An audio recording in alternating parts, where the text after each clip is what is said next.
because instead of having 18 hours to get ready to produce a megawatt, at this particular plant, you can go full load, which I believe at that time was 129 megawatts in 5 minutes. I like Saban, man. He knows what to do, right? And we So talked you like about taking Alabama risks. then? So you like No, Alabama? no, I like what Saban stands for, right? He was at Michigan, he went to LSU, he went to the Miami Dolphins and realized I'm better at the collegiate level and stepped back, and now he's great. So Yeah. I like what he stands for, and he's an icon, right? He's the standard. Absolutely. That's reliability, keeping the lights on each and every day. Now, resiliency is how fast you recover from a major event. Affordability, right? I think it goes back to what I mentioned a little while ago. Every utility is a little different.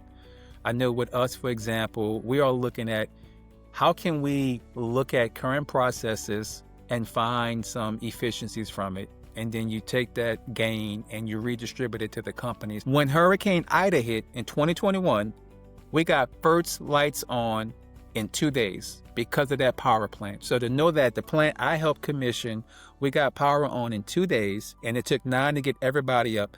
That was my biggest moment in my career.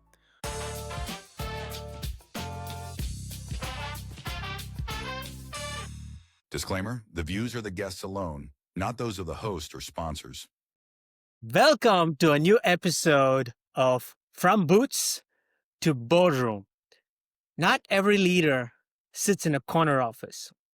From Boots to Boardroom shares the journeys of those who power America, from the job site to the boardroom, leading with grit, tenacity, empathy, and vision. Hope you will find the show to be educational, entertaining, eye-opening, and entrepreneurial. Today's show is sponsored by KYRO AI. Digitize work and maximize profits. For more information, visit KYRO.ai. Today we have a super special guest on the show here, Drew Thompson. I met Drew at the Edison Electric Institute meeting in Phoenix and quickly formed a relationship. And here we are. He's on the show. Drew is a manager of distribution reliability for the New Orleans metro region with Entergy. He holds a BS in electrical engineering from Southern University A&M College, MBA from the University of Phoenix. Drew has worked at Georgia Power for 3 years and with Entergy for 17 years. Drew is a very active member in his community and external groups. He's a member of Entergy New Orleans +1 chair, trade, craft, and Shift Employee Resource Group, Entergy New Orleans Employee Experience Vice President, American Association of Blacks in Energy Vice President, Edison Electric Institute Second Vice Chair, Edison Electric Institute Emerging and Diverse Leadership Member, McKinsey and Company Inclusive Leadership Member. Drew loves God, family, work, gym, traveling, saving money, and setting goals. I mean, I truly have a lot of questions for Drew amongst all these things and how we can help the next generation, generation of entrepreneurs, right? Because saving money is an important aspect of it. So we'll get to all those things as we get through the different questions.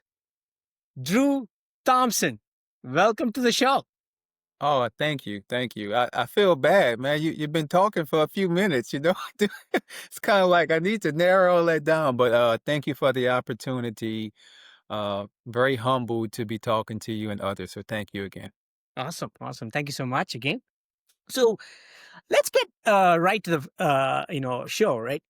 Give me your origin story. How did you get started? Give us your family background and your early childhood and how you got into the industry.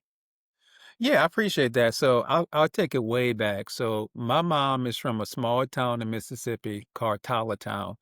To kind of give you an idea, it's off of Highway 98. And if you go, I think east, you might get Hattiesburg. If you go west, you might get Biloxi, if I'm not mistaken. So it's not a big city. My mom was born in 1949. My grandfather wanted the big life. He was married to my grandmother on my mom's side, and unfortunately, when my mom was, I think, 9 or 11, my grandmother passed away. So at that time, my grandfather wanted to do something different, so he moved to Los Angeles. On my dad's side, my dad was born and raised in Los Angeles. So he was born in 1948. So with that, my parents met in high school in ninth grade, and I'm pretty sure my dad, was admiring my mom, and they became high school sweethearts. So you got freshman year, sophomore, right, junior and senior. And at that time in life, if someone was expecting, you had to pretty much get married. So my grandfather on my mom's side asked my dad, "What are your expectations?" And obviously, my dad said to marry your daughter. So from that, they graduated from high school, and in 1968, my first brother was born. So my mom name is Johnny, and my dad name is Damaris. So my first sibling was born, Damaris Jr., in 1968. In 1969, the second one was born. That was Daryl. So we have two right now. And then in 1971, my sister Rochelle was born. And then in 1974, my brother Derek was born. So we have four of them that was born in the California area, like Long Beach, Compton. So that's kind of that background. And then, I believe a little bit after 74, they moved to New Orleans. Like I Okay. said, So yeah. now starts the story of New Orleans, I guess, right? Yes, yes. So when they came Right. over in 74, that's when my brother Dewan was born in 1978. I was born in 82, and then my little brother Deshaun was born in 87. So I think you probably heard a lot of D's. So all the boys in the family have a D, and then my sister was the only one that had something different. So her name is Rochelle. So my mom was able to name all the boys, and my dad said I got to name one of them. So he named my sister. So Yeah, no, interesting. I'm an 81 baby, you're an 82 baby, so we're not too far apart. And it seems like there's a lot of D babies there. So I'm sure your mom loves Drew Brees, right? So everybody in New Orleans loves Drew Brees. So okay, so that makes it 7 kids, right? Did yes, I yes. did I So do the math right? I'm at the very end. Yep. So 6 of 7. So I have a lot of examples. I have a lot of role models, good and bad, to go ask questions about. Okay. You kind of figure out what to do and what not to do, right? So, all right. So, 7 kids, and your parents still around? Yes, yes. So they moved to Atlanta in the a little bit after COVID. I want to say sometime in late 2020 or maybe in 21, they made that move to Atlanta. So still living. They just shared a birthday. So my dad turned 78 on the 19th of this month, and my mom turned 77 on the 21st. So well, my birthday's coming up pretty soon. I'm a Sunday, so I love the fact that I share August with my parents. Yeah, no. Advance birthday wishes for you. And listen, that makes it a pretty healthy, long married life, 55 years, right? And that's pretty amazing. My grandparents were married for, I believe, 70 years. So I come from a large family myself, so plenty of cousins. My parents only had two kids, right? But we have plenty of cousins that we grew up with. So it's phenomenal. So let's. I'm sure a stable family life played a really big role in who you are today, right? So let's kind of get into your career, if you will, right? So I know you worked a little bit for Georgia Power and then Entergy. Maybe you interned at Entergy before you worked for Georgia Power. In a quick nutshell, can you give us an idea as to the different aspects that you covered over the last 20 years working in the utility space? Yeah, so you kind of summarized it, right? I was blessed to do an internship, and what I saw listening and kind of being observant, leaders had different backgrounds. Some stayed technical, some did different experiences, but one thing I saw was a lot of engineers that got to leadership in various positions. And most of them were not still doing technical roles. They did something different. And I used to always ask, why did you go to school for 4 and 5 years, but you're not the VP of engineering? You're over customer service, so you're over some other business unit. So I saw that early in my career. So when I interned, quote unquote, I bounced around. I probably had 6 or 7 different opportunities. Uh, so when I got to Entergy as a full-time engineer, I started in what they call field metering, where pretty much you got PTs and CTs where based on the type of customer, you have to make sure you have the right current or voltage to serve that customer. So did that for about a year. Wasn't really my comfort zone, but had a chance to enjoy it. Went to distribution, did some interesting things, meeting customers. How do you take the low data sheet and make sure that that investment comes to life? From that, I did move to Atlanta. You talked about that in the background. So really different utilities, different experiences. So I really enjoyed seeing Entergy's philosophy along with Southern Company. I think there it made me grow as far as the workforce was very competitive. For Yeah. example, Atlanta will make anyone grow.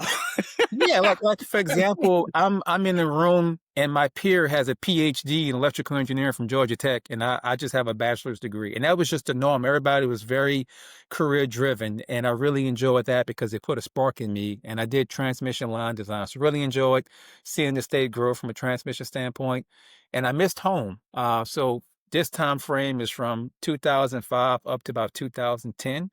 So came back home in 2010, and then I went to the grids. I did maintenance on the transmission system. I enjoyed that for 4 years. Went to customer service. We're now 9 years removed from college. I went from being technical to now business. I'm wearing suits. I'm dealing with politicians. I'm dealing with managed accounts like hospitals and school systems. So I learned to kind of cut my teeth into transitioning from technical to more people facing. Really enjoyed that. Uh, we had an And opportunity. honestly, Drew, honestly, not many people survive the transition, Yeah. right? You said it early on that why is it people go to college for 4 years in engineering and then get into management? Honestly, I did not understand that aspect even when I came out of engineering. Only did I when I went to my first job did I realize that okay, you know what, all these managers actually have a technical background, and some of them are really good at the EQ aspect of being a manager, right? Because the IQ aspect is something else, and the EQ aspect is something else. And many engineering managers or managers who had an engineering qualification did struggle about the EQ aspect of it, right? So before you continue your career, do you have a different experience? Did you have a different experience from that standpoint of dealing with managers from an engineering background? Yeah, but I think by me being an engineer, I could relate, right? So technical language wasn't foreign to me. However, I know some people they can't interpret what you're trying to say. You can have the best information, but how do you translate it? How do you make it digestible? So for me, I always gravitated to leaders that can change hats, right? They can be technical with me and you and talk about something to the cycle, and then they can transition and talk about a financial statement or people and the community. So I gravitated more that way. So for me, uh, regardless to the leader, I tried to take pros and cons so that as I evolved, I took those skill sets with me. So I've been able to adjust from both. But for Yeah, me, I think it's best to be relatable. And I think you can have an audience that understands you regardless to what topic you're talking about. got it, got it. Okay, so you're in 2010. So did you bring good luck to the Saints, and did they win the Super Bowl after you come back to New Orleans, or what is the You know story what's there? funny? You said that when I was in Atlanta, that's the year the Saints won the Super Bowl, right? Because I was there, like I said, from 2007 to 2010. So obviously they had the 2009 season, but they played the Super Bowl in 2010. I went to a watch party, and it probably had 3 people in there that was excited. And I was one of the 3. So it wasn't a fun experience because they didn't want us to win, right? It's the Dirty Birds. They don't want the Almighty Saints to win. They did not want it. I know. Who that nation, man? Who that nation? I was in New Orleans when the Saints won the Super Bowl, and guess where I was? I was in a very different setting than where you were in. I was in Bourbon Street. Wow. When the Wow. Saints won the Super Bowl. I was in New Orleans after Katrina. When a lot of rebuilds was happening. I was there kind of helping the city recover. I mean, it also gave young guys like me plenty of opportunities to take up significant responsibilities, right? Which otherwise might not have been available. And so I grabbed it with both hands. I moved from Houston to New Orleans in 2009. So the exact season when Saints had an unbelievable journey, I was there. And I remember after the NFC Championship game, driving the streets of New Orleans when Brett Favre threw that across the body interception. Everybody was celebrating. Now, of course, I was in Bourbon Street. I had a breakfast with my buddies at, I believe, Camille's Grill. Yep. Yep. And then we were headed out to watch the Super Bowl, and thankfully, Sean Payton and that brave offside kick to kick out the second half, and New Orleans did win the Super Bowl. So, no, that's good. So, enough of the New Orleans Saints. We'll get back to that later on, right? But let's keep plowing along. So, you're in 2010. You come back to New Orleans. Keep continuing Yeah. your career So journey. I think what was a good transition, I came back, as I said, now I'm in transmission. I'm on the maintenance side. So I had a chance to fly in helicopters and get on airboats out in the marsh. So really the majority of my job was doing inspections. And based on that data, what can we do with it? So it wasn't a big financial commitment, knowing that my projects probably range from 20,000 up to maybe 2 million. But I really got a chance to see a bigger swath of the company. I was used to maybe a small district or a small network, or I'm not sure what each company has, but a very small local office. When you do transmission at Entergy, you cover a few regions. So maybe I went from having, let's say, 20,000, 50,000 customers if I had a region or a service center, to now I'm looking at maybe 200, 300, 400,000 customers just based on where you are. Plus, now when transmission goes out, you're impacting cities. So now you're in the news, you got more political pressure, you got more internal leadership asking some tough questions. What are we doing? What's the mitigation strategy? Where are you? So it made my critical thinking skills grow, because now it's not just a small event, it's magnified. So again, what do we have to do? And usually it's a lot of cross-pollination to get the answer. But you're going to ask a question? Yes, I was going to jump in here a little bit because I was going to ask you about reliability, resiliency, and ratepayer affordability. But before that, talking about the experience you just shared about your responsibility and the big news story, right? The 2012 Super Bowl, if my memory serves me right, was in New Orleans, and you had the Harbaugh Bowl, Ravens versus Niners. There was this power outage in the Superdome, right? Uh, how was that received by Entergy New Orleans? You're probably out there. You're probably feeling the heat. If you can, just give the listeners a little bit of the how that was handled, the pressure points that the utilities faces in that situation. Of course, since then you hosted more Super Bowls and things like Yeah. that, right? How do you lessons learned? And if you can go into that a little bit, that'll be great. Yes, I'll talk about my point of view. So I was in transmission, and when I saw what happened, I was shocked, obviously, right? You go into initial shock. We have various ways to be notified of power outages. I checked my phone because I had a notification process when nothing went off. So at that point, I knew it wasn't a transmission event. It had to be localized, meaning distribution. So at the time, I called my operations coordinator. We kind of talked about it. So we knew it wasn't on transmission side. So obviously it was a local issue. So that was kind of like my point of view. However, I would say from the city, from obviously the NFL, from many parties, right? It wasn't the best event, right? That's one of the biggest platforms, and to have that event happen, it wasn't the best. So in short, what have we done since then? A very robust mitigation strategy. What happened? What are we doing? How can we mitigate this? Make sure it not happen again. And the mayor of New Orleans at the time actually got involved, and he said, "Let's do a reverse engineering process." So we got a specialist to come in, doing a forensic analysis. And from what I remembered, there was a relay that was in a particular switchgear that we thought was bypassed, but it actually wasn't. So just something that was in the system that really shouldn't have been was the driver to what happened. So obviously we had the outage.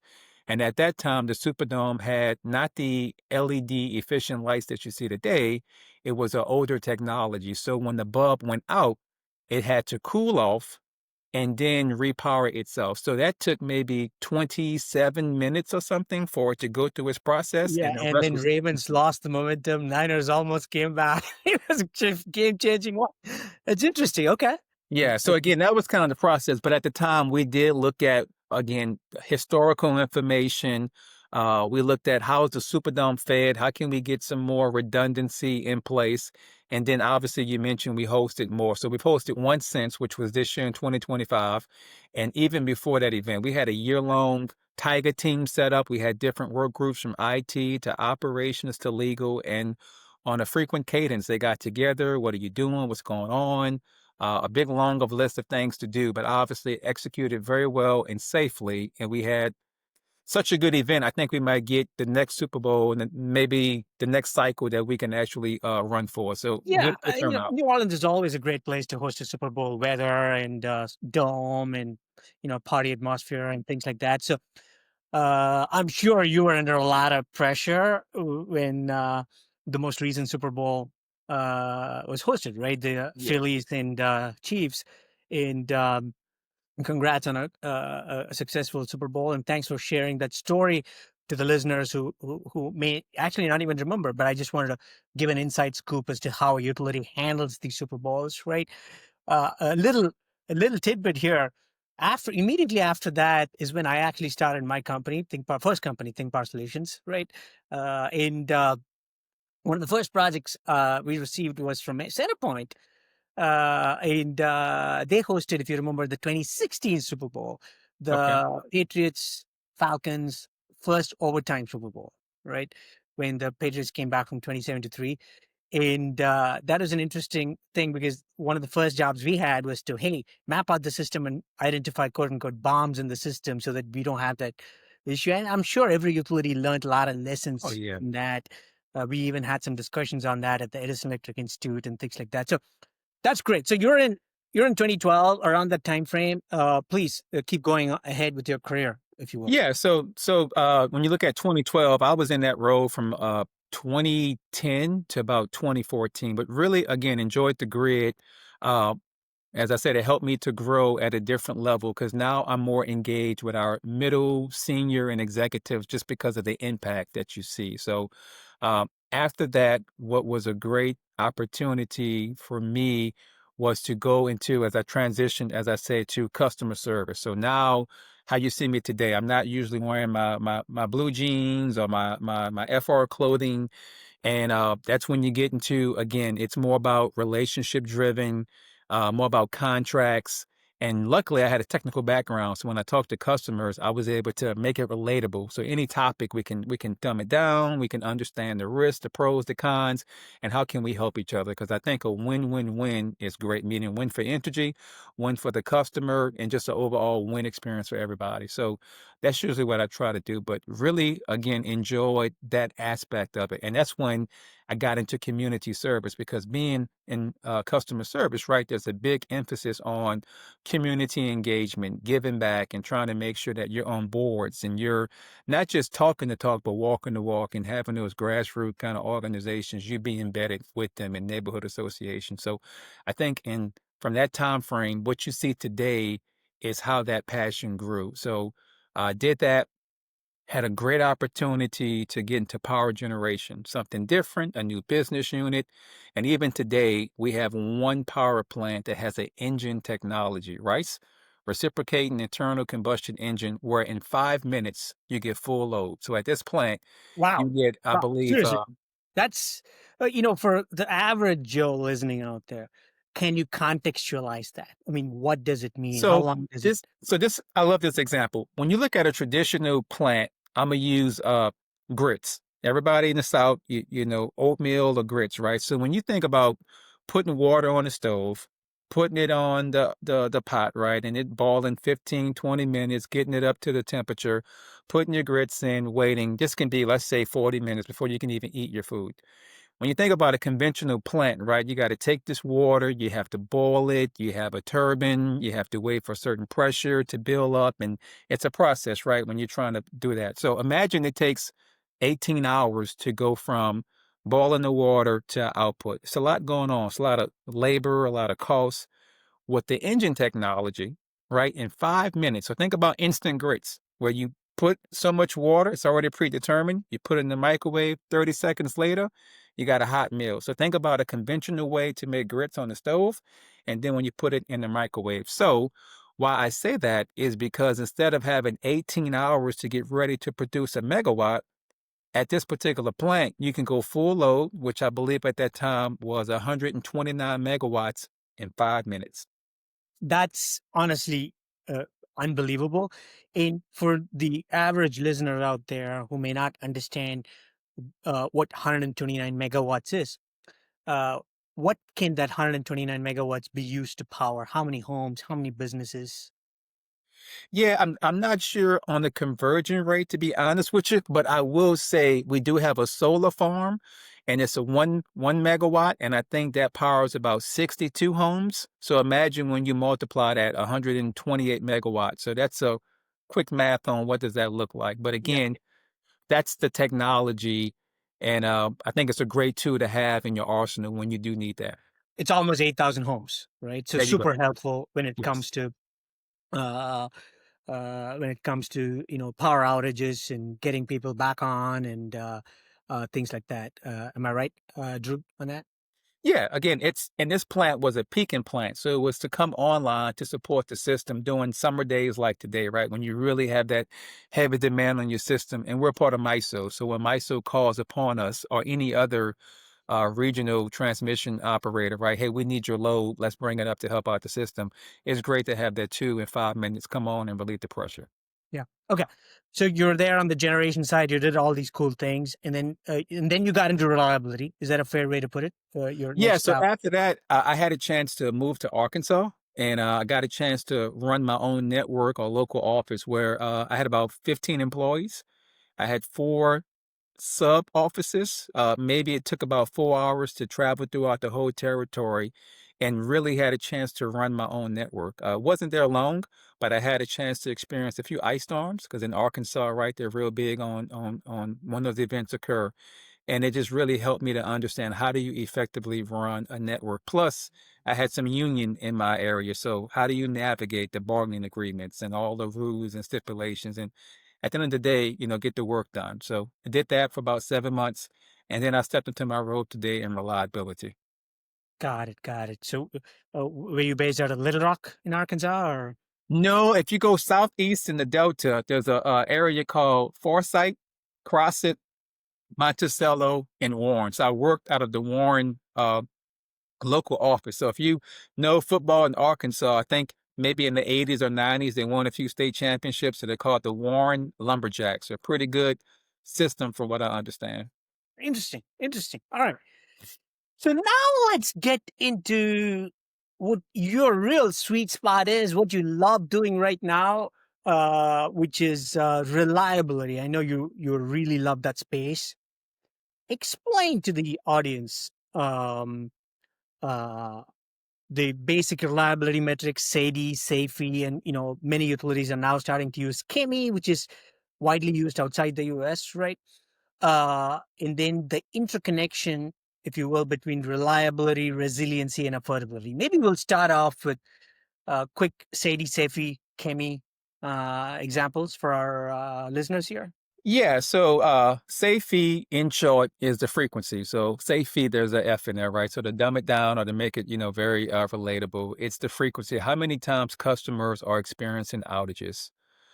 When you look at say D, D is for duration. So all utilities, that's two major categories that we look at to measure ourselves. How are we doing year to date, year over year, and how are we doing compared to our peers? So again, that's a good indicator that we use. So very versed in it as my peers. And again, most companies, I know for Entergy, we've been kind of averaging maybe in between 1 to 2. So roughly customers are averaging 1 or 2 outages a year when you look at the whole customer base. That is SAFE, right? That's safety. Thank you. Yes. Yes. When you look at SAIDI for Entergy New Orleans, we're consistently about 2 hours or 120 minutes. So roughly when you do have an outage, that's the average. So about 2 hours and you're going between 1 to 2 a year. So that's kind of my metric that I'm used to seeing for New Got it. Orleans. Got it. Uh, And KEMI is nothing, but at the end of the day, it's the number of same customer experiencing multiple outages, and most utilities try to stay less than 4. KEMI 4 is the metric, right? As you may know, right? And a number of customers experience repeating outages, and for the listeners here, so that you don't the same customer doesn't experience multiple outages. That's the Yeah. idea. And I don't think we've gotten to that one yet, but like we use momentaries. That's another one we look at. So momentary for us is like any outage that's under 5 minutes. So we monitor that. We have something called semi. Customer is experiencing multiple interruptions. So we look at that and we try to get all the way down to semi 1. But right now we're usually in the semi 8 or 10, meaning you experience 8 or 10 outages. So we're continuing to add more of those industry standards to our portfolio so we can narrow down those and try to reduce those pain points for our customers. I mean, I think for the listeners here, you and I are saying the same thing. Semi, I'm pronouncing the C as a K. Kemi. Okay, gotcha. It's not the You're same. fine. I was like, you taught me a new one. What's that one? Kemi, honestly, Semi 1 or Kemi 1 is really unbelievable. Gold standard is Kemi 4, right? Which is Okay. customers experiencing, I mean, you don't want the same customer experiencing more than 4 outages, Right. right? If you're down to Kemi 1, it's unbelievably awesome, right? Yeah. So that's great. So let's kind of get to that. So Entergy New Orleans, you're saying say D value is 1 to 2 hours a year, right? Is that right? Did I get the number right? Yeah, it's like we usually like 1.3, 1.2. So that's why I said between 1 and 2, just to round the numbers. That's Yes. usually what we're averaging. Perfectly Trying fine. to continue to get that reduced. Perfectly fine. And say fee, you said around the same, 1 to 2, right? About 2, right? You said Yeah. about 2. So say fee again for the listeners is about 2 outages a year. Say D is about 1.2, 1.3. Let's call it 1 to 2 hours a year. The question really is, the utilities, we've poured, as an industry, we've poured $1.3 trillion into the grid from 2014. $178 billion just last year alone, 2024, right? Unbelievably, another $1 trillion is planned for investment through 2029. And it's probably going to be more because of the pressure coming in for the AI surge in data and things like that. So I wouldn't be surprised if that $1 trillion through 2029 is actually a lot more, right? Unless chip technology just drastically changes power consumption, right? The question is, yet, reliability has just barely nudged, right? Yes, we have made improvements, right? But as an industry, we're still out there. Yes, a lot of it has to do with storm outages are also connected to these numbers. How can we, as an industry, move the industry forward in terms of reliability? I'll go on mute and give you the floor here. Yeah, I mean, what I pretty much heard is how can each utility and then collectively, how can we move the needle? And I think it's not a certain blueprint. I can't do what, let's say, Florida Power and Light or PG&E in California. Everybody has their sweet spot that you have to find. But I think it's different approaches, right? Some of it's historical. How have we done? So we can find those trends. I think some of it is best practices. How do you, I use 2 utilities. What are they doing? What successes have they found? Can we duplicate it? Can we make it scalable? I think some of it is doing pilots, right? To understand, does this work for what we have? I think it's your regulator because every state has a different regulating body. What do they have the appetite for? I think it's funding, right? Because every company has a different setup. Some utilities have an unregulated side, some don't. So I think it's understanding what works for you, along with what is the direction of your board of directors, right? What is that company doing? So for us, for example, we have Path to Premier. That's where we're going, and we're trying to be premier in every aspect. If you look at another utility, maybe there is growth. Maybe that's what they're trying to do. Maybe they want to be the AI the big boy in AI for all utilities. So again, what is the company going and how do you support that? EEI, right? That's another great institution where all of us are together. We're trying to have the same agenda, the same policy. So when we do talk to local, state, and federal agencies, we have the same voice to make sure that we are on the train with them going in the same direction. So hopefully that kind of makes sense. But I think you have to see what works for you, and then from that, how do you continue to make those uh those gains, whatever that may be? Because sometimes a little gain is just as important as no gain. So how do you find Yeah. the wins and continue to build upon that and get partnership across the board?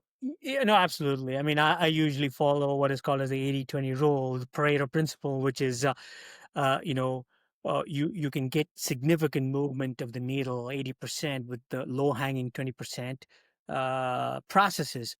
And to move from 1.2 hours of SADI and 1 to 2 in SAFE down to, let's say, 1.1 is incredibly hard, right? The Yeah, question that every utility will ask is, in your case, do I spend $1 billion to move the needle down to 1.1, or uh, do I spend that $1 billion to make my system more resilient and hence more affordable, right? So at yeah, the end of the day, it's a very symbiotic relationship between reliability, resiliency, and affordability. You can't spend a lot of money to bring down SADI, but just a little bit, because that'll take the affordability out of the window, because you also have to keep affordable power in reach for the masses, right? Is that a yeah. reasonable way to put it?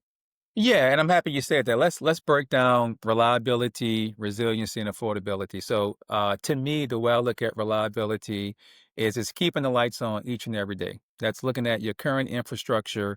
Where's your low-hanging fruit? You start with that, and then you go more into strategic plans. Some of them are year over year, some of them are one-time initiative. But to me, that's reliability, keeping the lights on each and every day. Now, resiliency is how fast you recover from a major event, right? So you have, let's say, 150-mile-per-hour winds, and you have 20,000 poles on your system. After this storm, maybe 10 went down. If you didn't have resiliency, maybe you'll have a larger impact. So it's making sure that when the storm does pass, right, you maybe have wire on the ground, but not poles. So to me, one is day to day, and one is making sure that you combat Mother Nature. And then affordability, right? I think it goes back to what I mentioned a little while ago. Every utility is a little different. I know with us, for example, we are looking at how can we look at current processes and find some efficiencies from it? And then you take that gain and you redistribute it to the company. So whatever business unit or group has a bigger need that can move the needle, the 80-20, let's put those resources there so we can move the needle. So I think that's another way to look at it. I think a lot of utilities are also looking at DC for Department of Energy, different grant opportunities. That way, if we do have $100 million ax and we get, let's say, 20 million from DC, right now the customers are eating 80 million and not 100. So how do you find those wins, those partnerships to make sure that you are reducing that burden on customers? So Yeah. that's just a few ideas on how you try to manage the costs. You start in-house to find ways to keep your costs the same, but gain efficiency so you have less investments that's O&M, more capital driven. Yeah, no, fantastic, fantastic explanation for the average job there, which is what is reliability, keeping the lights on, resiliency, how quickly does the power lights come on after a storm, and affordability is how can you keep the power affordable for the masses through partnerships and grants and right investments and things like that. So that's really a phenomenal explanation there, right? So reliability is directly in many ways connected with wedge management, right?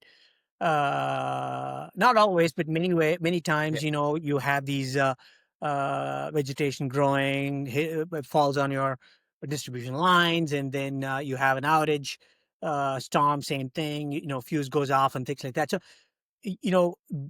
so I'm assuming in your role, you also work closely with veg management teams and ensure that the reliability is good.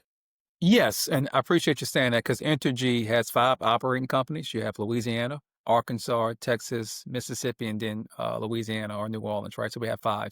The reason why I say that is my vegetation concerns will be different from a rural Arkansas, for example, right? I worked out there, so most of my lines, I couldn't see them because I had pine trees covering them, right? So usually there's a danger tree or something that's going to take out the feed or the power line. For In Arkansas. in Arkansas. Uh, Yes. so in my area, I'm more dense with a heavy population. New Orleans, I'm assuming might have 300 to 500,000 customers, right? Just in a parish or a county. So I don't have the vegetation issues that maybe my neighboring operating company has. We have a 18-month trim cycle. So based on all of our power lines in New Orleans, we got about 230, a little bit more than that. So of that, 153 are overhead. So every 18 months, we have a strategy in place where those tree lines are cut back.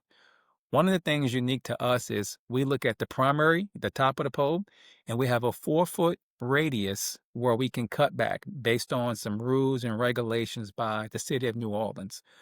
When you get to certain parts of the city, it's very historical. New Orleans is over 300 years old. So there's some rules in place on what you can and cannot do. And we have a beautiful oak tree canopy throughout certain parts of the city, and it's not allowed to cut back more than you have to. So that's one of the major constraints we have. We continue to partner with the city. Parks and Parkways is the governing body, and they're very stern, which we understand, and we continue to work with them. But I think we have a great program with that. If there's an off-cycle issue where we're starting to see an uptick, instead of waiting 18 months, we can ask for support. They go out, inspect it, and cut back what they can. So for us, I would say if I look at outages, usually vegetation might be 5 or 6, depending on a year, but it's not the main driver because I think we do a great job of being proactive and reacting quickly. However, my peers might need it more because of just the territory that they're in. Yeah. So we No, work hey, very awesome. closely with vegetation. It's really good, by the way. 5 to 6, just driven by vegetation management Yeah. for a utility is pretty good stuff, actually. So, uh, awesome. No, that's good. So, that's a great segue into the next two questions that I have for you. Data center growth, right? I don't know how much of data center growth you guys are seeing in Entergy, but obviously Dominion is a great example where there's significant data center growth in Virginia and whatnot. What do you think is the impact of that on the grid?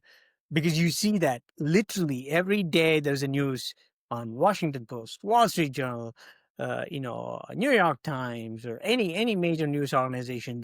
It's the data center growth is impacting the grid and affordability as well for the customer, right? You just saw recent news as to how in the PJM territory, average consumer saw their rates go up by 20 to 27 bucks a month, right? Because of the data centers coming live for different tech companies out there. What do you think is the impact on the grid the data center is going to have? And, would love to hear your perspective on that.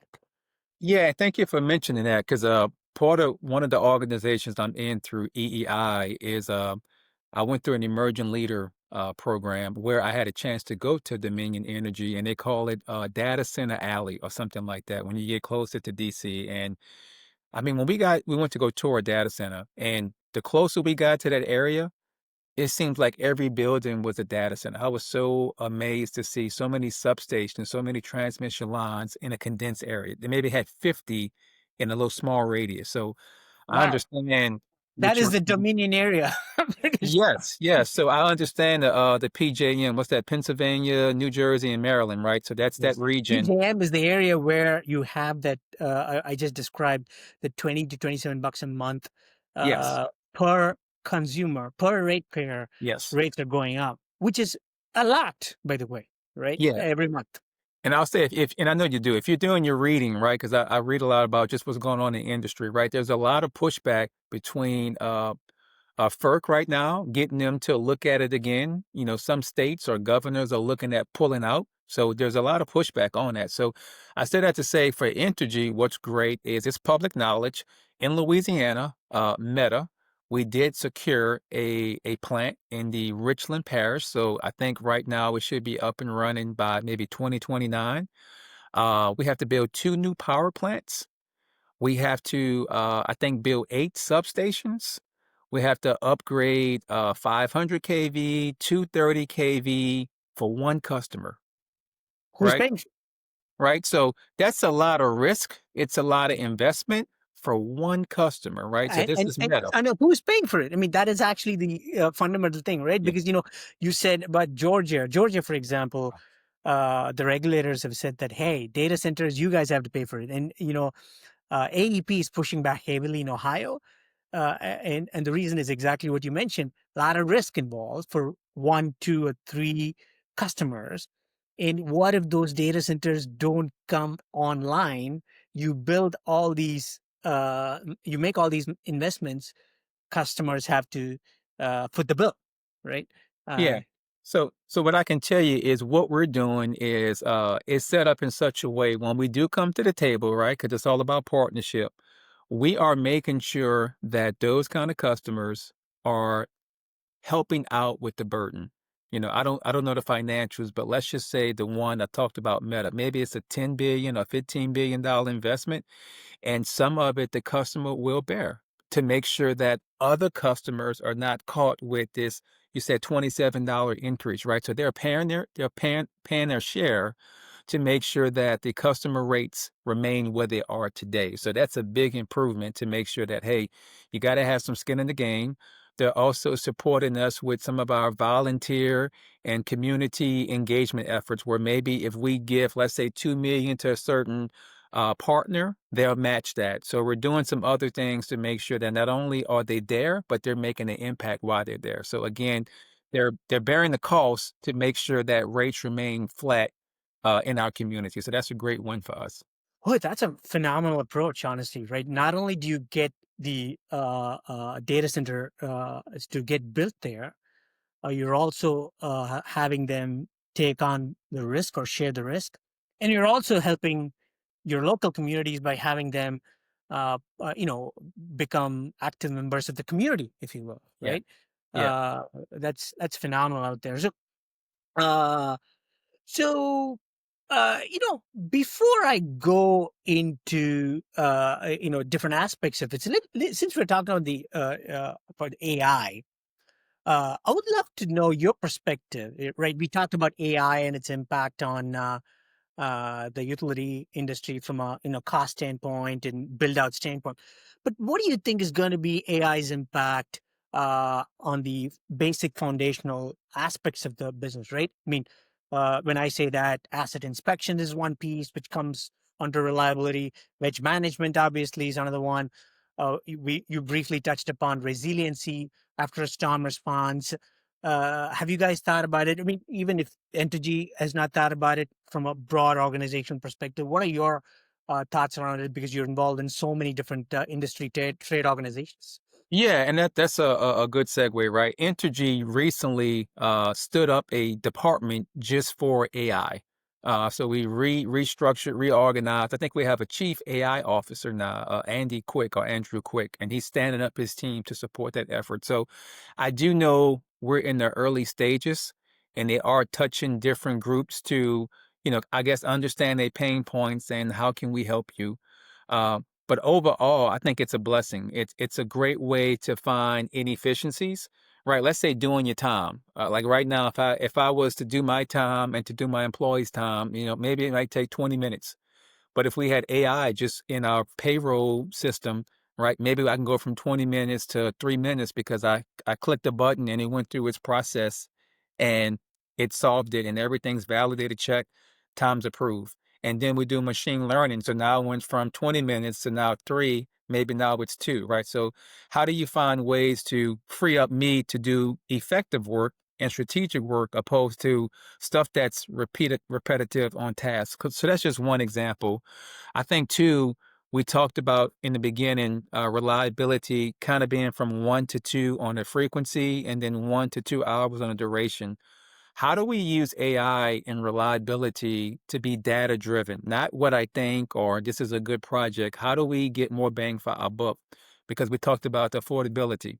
So if we're working the right projects, we will reduce the frequency and duration and the cost burden will be less on the customers because we're making better investments and making the right decision at the right time. So I'm not as familiar with all the different aspects, but I know bit by bit we are continuing to look at organizations and asking those tough questions and trying to figure out how do we implement it.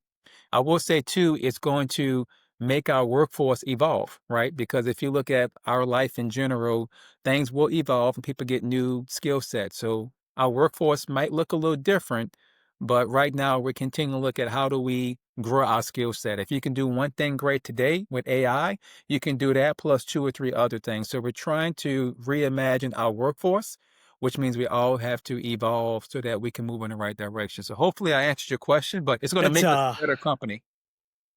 no, no, honestly, it's a really good answer, and you brought a smile to my face. The reason is part of what KYRO AI does is the timesheet automation that you just talked about, which is how you actually are able to enable timesheets, expenses, and translate that into easier invoices, easier payroll, and things like that. It's interesting that you had that thought process there, right? What about LiDAR and AI in veg management, right? Because, Centerpoint, for example, I mean, this is public information, there's a bunch of articles that came out on T&D World a couple of weeks back, a couple of days back, and things like that, where they are able to predict with 85% accuracy, right? This is my good friend Eric Easton, who's the VP of Centerpoint, leading this charge here. They're able to predict with the 85% accuracy which fuse is likely to fail during a storm event, right? Based on LiDAR data and AI modeling. So what do? They send pre-positioned crews, restoration crews, and or redirect their veg management crews to that predicted fuse outage and trim trees and things like that, go off cycle and do that, right? So, that is drastically reduced outages by 45% for Centerpoint, right? So, uh, what are your thoughts on that? And honestly, the pre-positioning of crews, right? One of the things that I super close to my heart is the storm response piece. But being in the industry for more than 2 decades now, one of the things I've always felt like, storm response is done in honestly a brute force manner, right? Where you send crews, you put a large amount of in alignment out there, get power up and running, and so it's good. But there's a price to be paid, right? Is there a way in which we can be more efficient by pre-positioning crews? By using AI and things like. What's your take on that? Yeah, I think that example you mentioned is what obviously it's a win for them, and that's something that all of us should be looking at.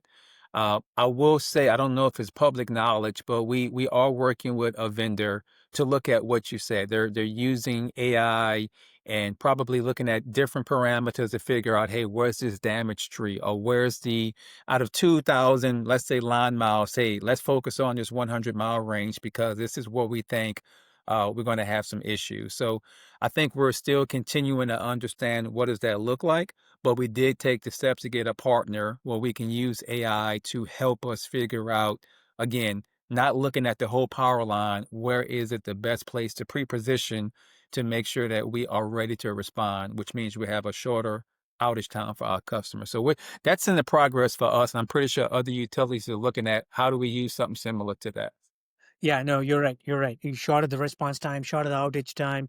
The customer satisfaction is higher. SAIDI is lower. SAFE gets better over time, and your affordability is hopefully better because you don't spend as much money on recovery, if you will, storm recovery. So it all is interconnected, right? So it's a great discussion there. Um, you know, I would love to get into another key aspect of what I want to talk to you about, which is how would you mentor and encourage kids from different backgrounds to pursue a career in the industry, right? Because when I go out to EI, I've been going there since 2009 or 10, if I remember right, and I've always stuck out like a sore thumb, right? There's only one hurry out there. right? And candidly, there are not many African Americans in the industry, right? Mhm. How do you encourage kids of different backgrounds to become members in the industry? I mean, thanks for sharing the beautiful career story of yours. But what are some of the things the industry could do to attract talent from a wide variety, swath of our community, if you will, right? Ratepayers that support the industry. How Yeah. can we get more talent from everybody?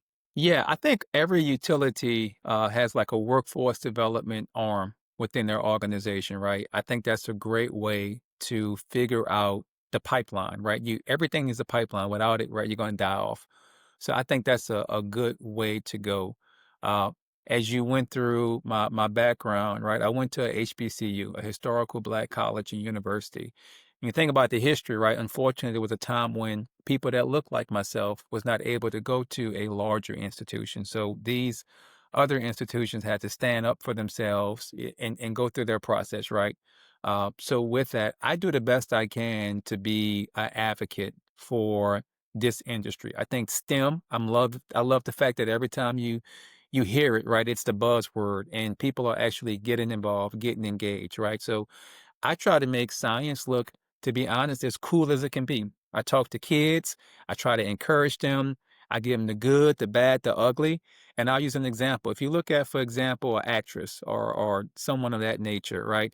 When they're on the screen, you see that one person.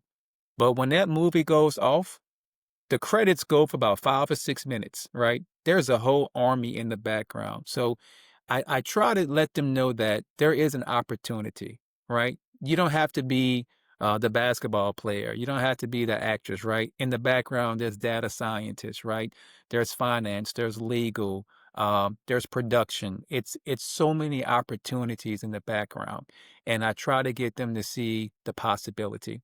Sometimes it's just hard to sometimes reach those possibilities. I'll give you an example. When we had career fairs, I only saw certain companies at my college. However, LSU was not too far away. If I went to LSU career fair, maybe my school had 40 companies come. When I went to LSU, maybe they had 200 companies to come. So sometimes you don't have uh, the visibility that other institutions would have. So I try my best to advocate, to show it. As you can see, I'm very engaged. I'm on different platforms. So anytime you see me, you see someone who's down to earth, hopefully, relatable, loves what he's doing, and I'm always trying to pull up someone to get engaged, regardless to what your background is. I think we are in a great position. Entergy, our slogan is "We Power Life." Everything we do today, you need electricity. Back in the day, it wasn't as popular as it was today. Like think about schools. You had a chalkboard, white chalk, right? You're behind you looking. Now you go in the classroom, it's I digital. know. You look at kids, they have tablets. So we work for an industry where it is essential. And I think when you say essential, that's job security. So I try my best to advocate to everyone, but in particular people that don't have a voice.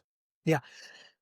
Great response. I really appreciate the authenticity that you said. Interesting, to know the difference of how many companies come to a career fair at HBCU like yours, which you went to, versus a really good school in LSU, right?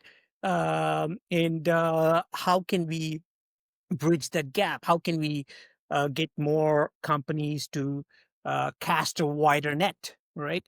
Where there's talent everywhere. How can we give kids of all backgrounds an opportunity to be successful and be part of this beautiful, great industry, which is going through a revolution, so to speak, through AI? I mean, this industry is what is powering AI, if you will. Without electricity, forget AI, right? Yes. So I think that's an important piece there.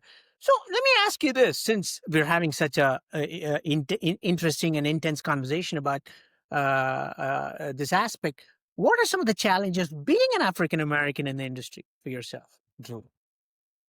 I think that's a hard question, but I I try to I guess it's the old saying, right? I try to work hard. I try to keep my head down. I'm an avid learner, and I try to make sure that my product it's the best product forward. And I do my best to make sure that when you see Drew, you know that he won't fumble the ball. Again, you have the best product possible.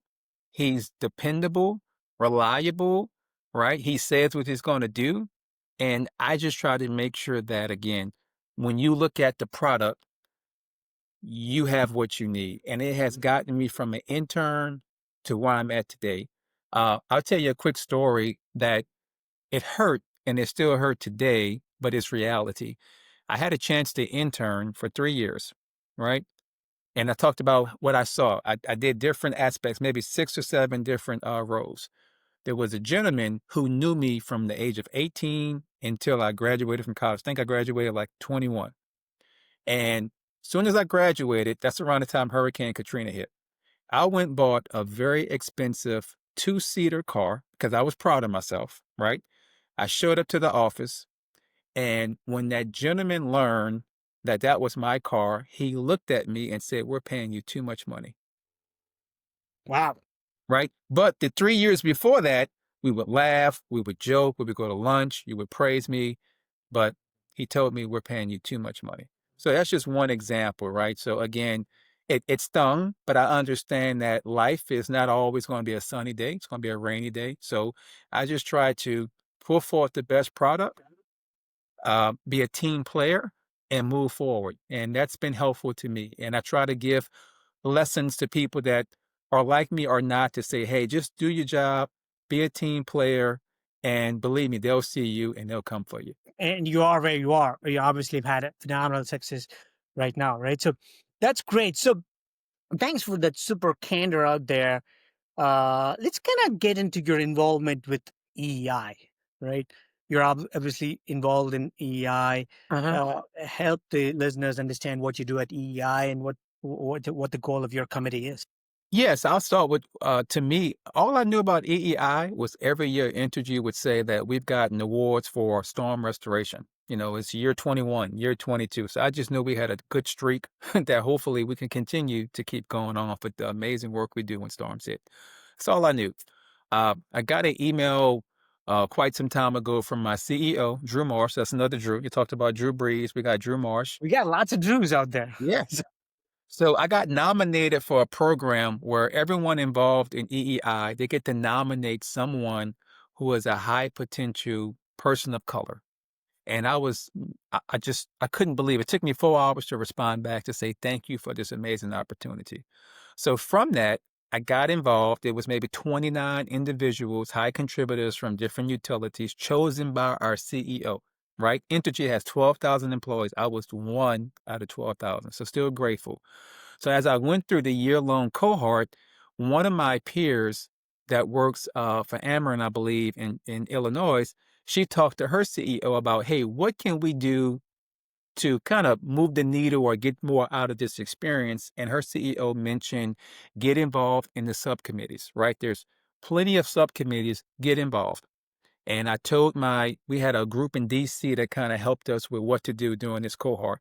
And we mentioned it. So they told us every group we can get involved in. I emailed every group, IT, regulatory, resiliency. So out of emailing all these groups, the only two that stuck was the distribution group, which I'm in now. I'm working with the dynamic workforce group where we look at work development. How do we continue to build the pipeline that we kind of talked about? Yeah. So there's a second chair, a first chair, and a chair. So I'm the second chair. So I'm the one kind of paying my dues. So I did that. AI, I get emails every week from AI and what's going on. So I read all the articles. But that's kind of how I got involved. And as you opened up, we met in April in Phoenix. We're going to be together soon in Nashville coming up and just really enjoying everything that's coming from this experience, all the networks, all the relationships, learning, setting up conferences, speakers. But again, it happened from that. So very involved in the group that I'm part of, but it's under the distribution track. So that's kind of my background, but love EEI. Wouldn't change it for nothing in the world. No, it's amazing. It's an amazing story there. Single greatest achievement that you're proud of in your career? I would say my greatest achievement would be two things. And I know you said greatest, but I would say when I talked about that power plant, that was me going out on the limb, taking a chance, doing something I was very uncomfortable with. And I was able to help Entergy commission their one and only uh, rice technology in the system. They're trying to do more, but it's the only one up and running. So that 15-month process, it tested me in so many different ways.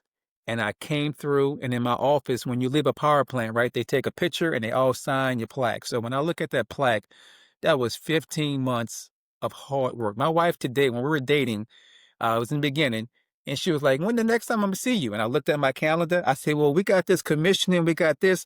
I'm gonna see you in 2 months." She said, "2 months?" I said, "Yeah, we got a lot going on." She was like, "Yeah, it's your mind." But it was hard work, right? But when Hurricane Ida hit in 2021, we got first lights on in 2 days because of that power plant. So to know that the plant I helped commission, we got power on in 2 days, and it took 9 to get everybody up. That was my biggest moment in my career. The other moment was more personal. I was with Entergy for 2 years, made a personal decision to leave, which was very hard because I interned, I was here, I went to Georgia Power, and then I came back. So to have that courage to say, I'm willing to leave, that was hard, right? But I needed that moment, and it got me to where I'm at today. So I say that to say, sometimes you got to make those hard decisions, and the unknown is scary. But because of that, I don't mind the unknown. I love the unknown because I know I'm gonna come out strong on the end. I love it. I love it. That's what entrepreneurship is all about. I love the unknowns. That's what you venture into as an entrepreneur. And when you have the courage to do it, the payoffs can be pretty good as well. On the other hand, which obviously seems to have been the case with you, right? So, uh, career setback that you've had, and what lessons did you learn from that? Yeah, as far as setbacks, I would say for me, there's that old phrase, what they say, you're honest to the T. In so many words, like this conversation has been very candid, and sometimes you have to know when to put on different hats, right? So I think that's a challenge that has happened in my career. I'll give you an example. We had 2 new hospitals being built in New Orleans, and based on this, we built we added on to a substation so that we can support the growth in the community. And based on this, when I had to write the contract, based on the rules, the customer had to pay a minimum bill. So whatever your demand is, you pay 1/4 of that. So based on one of the major hospitals, I was able to get them signed up, contract, we good to go. So we got X amount a month. Even today, we still have this revenue coming in because we signed the contract in 2015. Great. The other customer, they were going to phase on over time to get to that full load. So their position was, hey, we're not really there. Instead of 1/4, can we do something smaller, right? Because they was trying to justify, hey, we're not really there. We don't feel like we should be paying that amount because we're not using it. Maybe in 5 years, for example, we'll get there.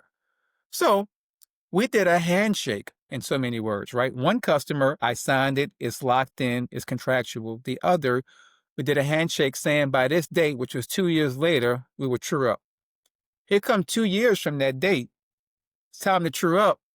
Guess what? They did not true up. And what hurt me in my career was my company was basing some revenue projections off of them spiking up to what it should have been. Because they had no contract, we couldn't hold them to it, so our projections was off. So I had Don't a shake really good hands and talk. make deals. I Wait, say guess. it again? Don't shake hands. Just make sure it's written contract. Yes, yes. So I say that to say that was a turning point in my career. And now they tease me. They say I'm like a little lawyer, right? I get everything in writing. I follow up. I don't handshakes mean nothing to me. Let's true it up. I don't believe it unless it's an email or a contract. But again, I went through that pain point and it was very hard. Yeah, yeah. One final question before we go to some fun stuff, right? Saving money. I know you said saving money is important for you. I read it as part of your bio. What's your how'd you come down to that? I mean, what drove you to do that? Because honestly, I was a big saver of money, and that allowed me to start my companies, early on in my life, because I put myself in a reasonably secure financial footing. What's your story there?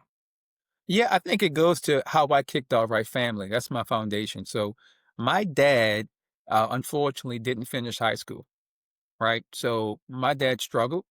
He worked really hard, right? I have many siblings. So most of his early adulthood, as soon as it got paid, it was already out the door. So I saw the struggles that my family went through. And my parents was really big on save. You need to save because you're gonna have a rainy day. You're gonna have a rainy day. So I think just hearing that and seeing it, and once they got to a point where it seems as a kid we didn't want for anything, it was really the discipline of what my dad had to go through. So he had to fall to understand what was important and what wasn't. So for me, as I went through my adulthood and I lived in Atlanta, I had a personal moment where I did things that wasn't in my best interest, right? I got into some financial troubles. I had a car repossessed, right? I was trying to do things that my paycheck wouldn't support because I was trying to live a lifestyle that I couldn't support. And it humbled me and I moved back home. And when I moved back home in 2010, as we kind of talked about my career, I actually moved back home with my parents. I humbled myself to say, hey, I didn't do what I thought was right. Can I stay with you until I get back on my feet? So that journey from 2010 to 2014, I paid off $117,000 of debt in 34 months, saving and getting back on track. So that fall that I had was similar to my father, right? I figured out what was important and what wasn't. And now to this day, it's no person or thing that would get me back on track. So I had to go through my own journey, if that makes sense, right? So I would say to anybody, right? I hope you don't have a similar story, but just continue to make sure that you spend some and you save some, right? And obviously take care of your bills, but you have to be financial literate. I read a lot of books. You got to do what you got to do, either through YouTube, through family, or just being self-taught. But you have to be financial literate. You have to be. Yeah. Yeah. Rapid fire questions, my friend. We're about to wrap this up here. Uh, College versus no college. If you were to advise kids, what would you say? I would say in these days, follow your heart, but I think it's nothing takes the place like college. You learn so much about yourself. So Got it. do what's best for you, but I think you can't deny what you learn about yourself and going through that journey to get that degree. So that's Oh, my advice. awesome. NFL versus college football. Well, right now, all of them getting paid, right? So back in the day, you had to go through college to get the paycheck. Now some of them get more in college than they do, but I still enjoy college because of what I just said. You get a certain experience going through being Yeah. on that campus and you talking about that. You took that professor? Oh man, I had Professor X, man, he was mean, So you have that camaraderie, right? So I Yeah. think I would still pick college over the NFL, right? Then Yeah. they're getting contracts that are just ridiculous right now. Yeah. No, I agree. So you're an LSU fan, I'm assuming? I am. I think you can't be from the state without rooting for the Tigers. I hope this year they win. I hope they get a championship for Brian Kelly. I'll be honest. He needs one. Or he might get fired, you know? Hey, $100 million. He's still fine, man. So he's Yeah. still fine. Yeah. So LSU fans versus Alabama fans. Well, I mean, I hope I don't get hit upside my head for saying this, but you won't hear me say Alabama a lot. And they stole Nick Saban, right? Who was with LSU, so we could have had 7 trophies or whatever he had. So I'm a little bitter. That's a great segue. Nick Saban, Les Miles, who's the other guy? Third guy, Ed Orgeron, right? The 3 championship winning of the most 3 recent ones, Yeah. right? One was in 1954, if I remember right. So, which one would you pick? I like Saban, man. He knows what to do, right? And we So you talked like about taking Alabama risks. then? So you like No, Alabama? no. I like what Saban stands for, right? He was at Michigan, he went to LSU, he went to the Miami Dolphins and realized I'm better at the collegiate level and stepped back and now he's great. So Yeah. I like what he stands for and he's an icon, right? He's the Absolutely. standard. So if he was in LSU, you think LSU would have won more championships? Yeah, I think he had something going. But he had to prove something to himself to go to the league to understand that what if now he doesn't have regret. And I think that's important for people, right? He will never have regret because he did that and he came back. Yeah, got it. Got it. Drew Brees or Sean Payton?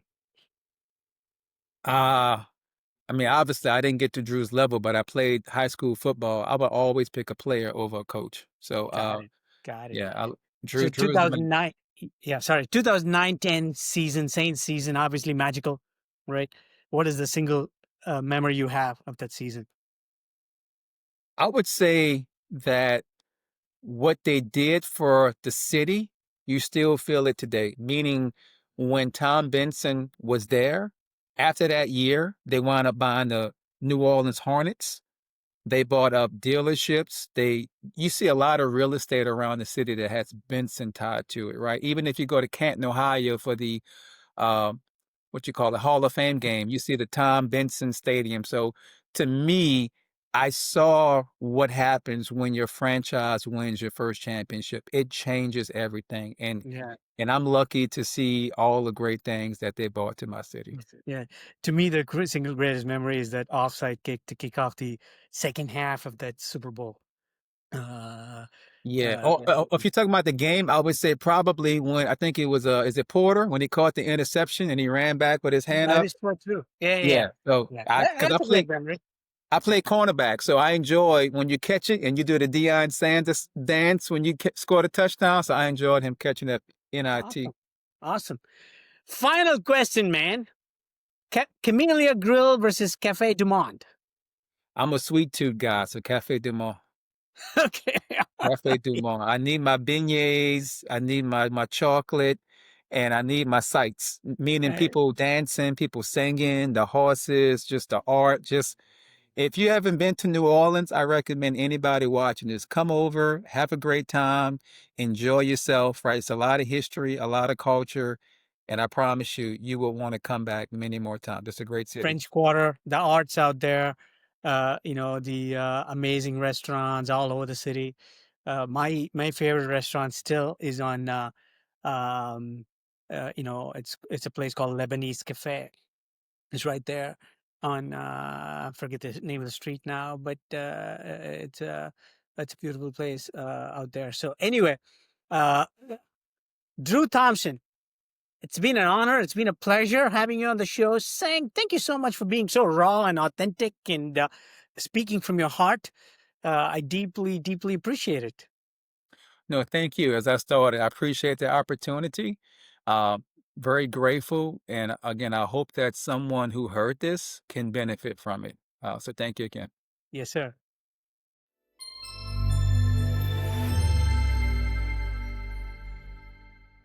Coming up next on From Boots to Boardroom. So in one way, AI is going to be tremendous in that it can help us come to conclusions and affect solutions much quicker. But in another way, I am very concerned because of the fact that that a lot of young people or people coming in today don't want to take the time to learn the fundamentals because they claim, I don't have time to learn that. Well, if you don't have time to learn it, how are you going to effectively apply it? In the next episode of From Boots to Boardroom, we sit down with Reggie Comfort, an electrical engineer who spent decades powering Texas and helping shape a stronger, more reliable energy grid. From his small-town roots to leading major projects at Houston Light and Power and later CenterPoint Energy, Reggie shares how mentorship, curiosity, and hard work opened doors for him in the industry. He talks about the importance of learning the basics, taking initiative, and owning the wires advice he lived by throughout his career. We also discuss how the grid is changing, the role AI could play in the future, and why developing the next generation of talent matters more than ever. Join us to hear Reggie's journey, the challenges he pushed past, and the passion that still drives him to look after the grid today. Stay tuned.